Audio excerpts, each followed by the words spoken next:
Hello বন্ধুরা, আজকে আমি আপনাদের সামনে নিয়ে এসেছি এল সাইপ্রো ট্যাবলেট। এই ট্যাবলেটটির সাল্ট রয়েছে সাইপ্রোহেপ্টাডাইন। এছাড়া দ্বিতীয় ট্যাবলেটটি রয়েছে ডেক্সোনা।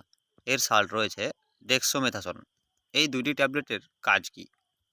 এর কাজ হচ্ছে, যদি কোনো পেশেন্ট হয়তো চায় যে সে মোটা হতে চায়, বা হয়তো সেই পেশেন্টের শরীর ধরছে না, বা হয়তো সে চাইছে যে তার শরীরে বা তার বডিতে হয়তো মাংস লাগুক, বা হয়তো তার বডিটা ফিটনেস হোক, সে চাইছে যে তার বডিটা ফিট রাখতে।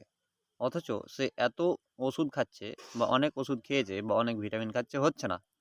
তবে এই দুইটি ট্যাবলেট যদি ভিটামিনের সাথে খায়, বা হয়তো ভিটামিনের সাথে সাপোর্ট হিসাবে ব্যবহার করে, তবে খুব ভালো কাজ করবে। এই ট্যাবলেট দুইটির খাওয়ার নিয়ম কি রয়েছে? ডেক্সোনা ট্যাবলেটটি একটি এবং সাইপ্রোহেপ্টাডাইন ট্যাবলেটটি একটি। সকালে একবার এবং রাতে একবার কিছু খাওয়ার পরে খেতে হবে। এই ট্যাবলেটটি চলাকালীন ডাক্তারের